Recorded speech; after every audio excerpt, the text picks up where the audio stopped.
Hello guys and welcome back to Planet 40k. I wanted to address something that we actually missed. I think it was the 5th of January. It was the Core Rules FAQ. We completely missed that on the channel. That's my bad. So I wanted to cover a few things that relate to the Necron Codex within that FAQ. Now first of all, just wanted a little shout out to the Discord in fact, because they were the ones that alerted me to this FAQ. So shout out to you guys. And if you haven't already joined the Discord, that's where I get all my information from. Join our Discord server. The link will be down in the description below. Right, so the FAQ, there were two things that are worth noting in fact for the Necron Codex, so we're going to get onto them. So the first one relates to ignoring wounds versus rules that prevent models from ignoring wounds. So that in fact relates to our Catan Shard of the Nightbringer with the Drain Life ability, and also one of our Necron relics, which is the Void Reaper. Both of those have abilities that ignore wounds lost for enemy units. So how does this interact with the new FAQ? So let me open the new FAQ from the Warhammer community page.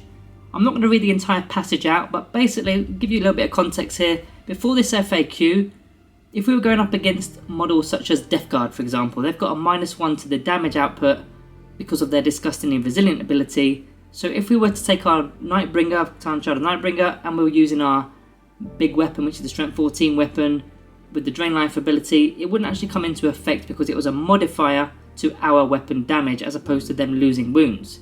Now with this new FAQ within the Core Rules book, it's saying that we are actually allowed to do that, and we are actually allowed to completely ignore their rule, disgustingly resilient, for that -1 to the damage output, because our rule effectively takes precedence over their rules. Let me give you a few examples of rules that will have some sort of damage modifiers. For example, Abaddon the Despoiler has got an ability or a piece of war gear which reduces our damage to 0 for the first time he's attacked.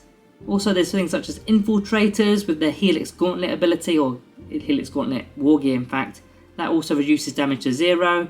Duty Eternal from the Marine Dreadnoughts is also a -1 modifier. And even within our Cryptek Arcana, we've got the Photonic Transsubjector, which is once per turn, the first time the same throw is failed for the bearer, the damage characteristic is changed to 0. That's another option, or another example rather, of a modifier to damage that wasn't able to be bypassed from the Nightbringer's Drain Life ability, but now can be bypassed. So whatever damage you do for the Nightbringer, that is the damage that will be set.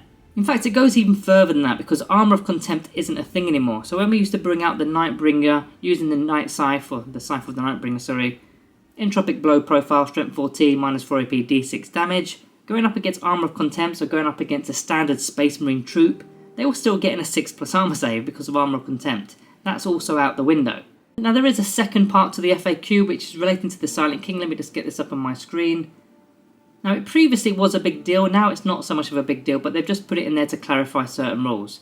So previously we were able to reanimate those Trichor Minears, but since then the Silent King has lost the core keyword. I know I made an error in one of my previous videos, but what this FAQ is now saying is all damage taken is going to be going on the Trichor Minears first, and that includes mortal wounds, where previously it was just attacks that wound the unit. So that would be range attacks and melee attacks, they're going to wound the unit, whereas now it's mortal wounds, so that could be smite attacks, psychic attacks in fact, or any other ways of dealing out mortal wounds in other phases. Now they've just clarified that they must go on the Trichor Minears before they go on to the Silent King, because it did make that weird scenario where maybe the Silent King was the first model in the unit to take damage because of certain abilities, and then because a model within the unit is already damaged, you've got to then continue damaging that model within the unit. So the two Trichor Minears didn't even need to die for the actual unit to die. So they've kind of eliminated that situation. The Trichor Minears must be the first models to die within that unit, regardless of what the type of attack it is. So guys, just a little update for you. Sorry I'm a little bit late with that one. Thank the Discord, you guys know what you're doing.